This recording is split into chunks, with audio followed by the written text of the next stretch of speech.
Alright, let's jazz this up a bit and sprinkle in some humor. Hey, folks, grab your popcorn because it's time to dive deep into the wild world of money, where the paper is plenty, and the value, well, that's a roller coaster ride. We're talking about inflation in the good old US of A, hitting a spicy 4-decade high. Meanwhile, low-income families are like, what's new? But in May, inflation was strutting its stuff at 8.6%, the highest in 40 years, and let me tell you, it's not the kind of record we wanted to break. Zooming out, we see Venezuela, where their cash is about as valuable as monopoly money because of some next-level inflation. Prices double so fast, you might as well use the bills to make origami. And don't even get me started on Germany in 1923, where their money printing spree turned their currency into the hottest new wallpaper design. Now, we all know that printing money like there's no tomorrow can turn an economy into a circus. Just look at the Weimar Republic. They churned out so many paper marks, you'd think they were trying to build a paper mache fortress. And then there's Venezuela, printing bolivars like they were going out of style. Spoiler alert, they kinda were. But here's the twist in the plot. When the US went on a printing frenzy, pumping out $3 trillion faster than you can say economic stimulus, something odd happened. Instead of diving headfirst into hyperinflation, the US kinda just dipped a toe in, barely touching 9%. And get this, instead of keeping the inflation party at home, the US decided to export it, like some twisted global gift that no one asked for. So how does Uncle Sam's money printer go BRRR without turning the economy into a hot mess? Well, gather around, and let's decode this dollar superpower that's got everyone scratching their heads. Picture this, quantitative easing, the Fed's magic wand that makes interest rates fall faster than my willpower at a donut shop. It's like they've got this giant money button, and when the economy looks a bit gloomy, they just smack it like it's a game show buzzer. Interest rates drop, people get loans with digits so low, they're practically limbo champions, and suddenly, everyone's borrowing money like it's going out of style. And here's where the plot thickens. Those lower rates mean Mr. and Mrs. Jackson can suddenly afford that shiny new car or that house they've been eyeing, because the numbers on their mortgage statement look way friendlier. This gets the cash flowing like a river, and before you know it, prices start climbing like it's Mount Everest because demand is through the roof. But why, oh why, does this make prices hike up in far-off lands? Well, let me paint you a picture. American demand for fancy foreign cars goes vroom vroom, right? This makes foreign companies, like our buddy Volkswagen, happier than a kid in a candy store because they're making bank in the US market. Now, these foreign folks see their products selling like hotcakes in the States and think, why not hike up the prices back home too? And just like that, everyone else is paying more because America's got the golden dollar that rules them all. Then there's the currency conundrum.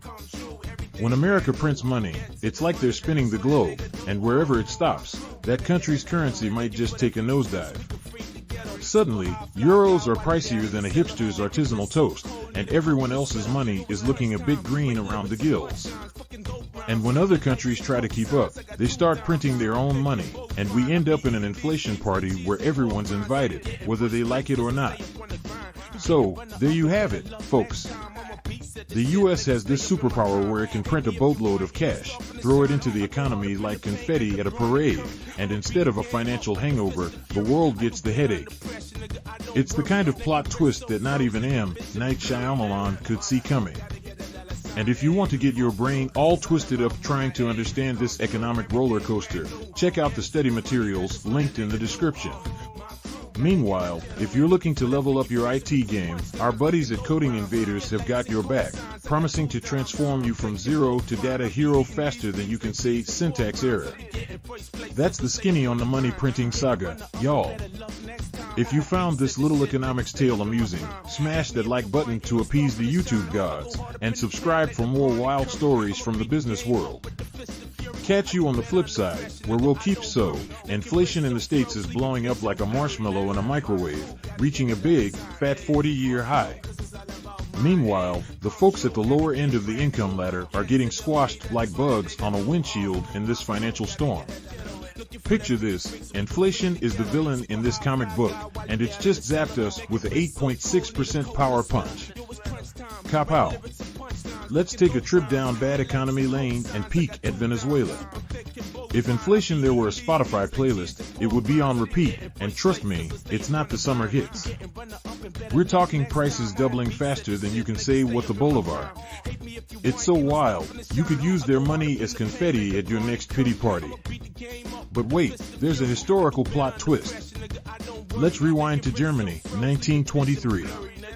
If their economy were a milk carton, it would be the chunky kind you definitely don't want in your cereal. They printed money like they were trying to win a bet, turning their mark into the least valuable collector's item ever. Now let's scoot back to Uncle Sam and his printing party. When the U.S. cranked up the money machine, they didn't just print a few bills to tuck under the nation's pillow. No, sir.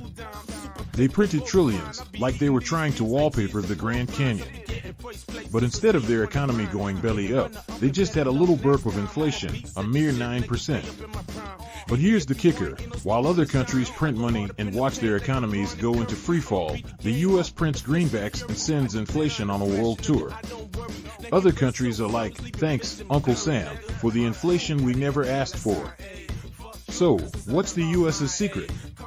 Imagine a superhero called Captain Quantitative Easing. His superpower? Dropping interest rates with a snap of his fingers and showering the economy with dollar bills. And just like that, every Joe and Jane can borrow money at interest rates that are basically just a flirty wink. With all this cheap money flying around, the Jacksons next door are living the dream, buying everything from toasters to Teslas.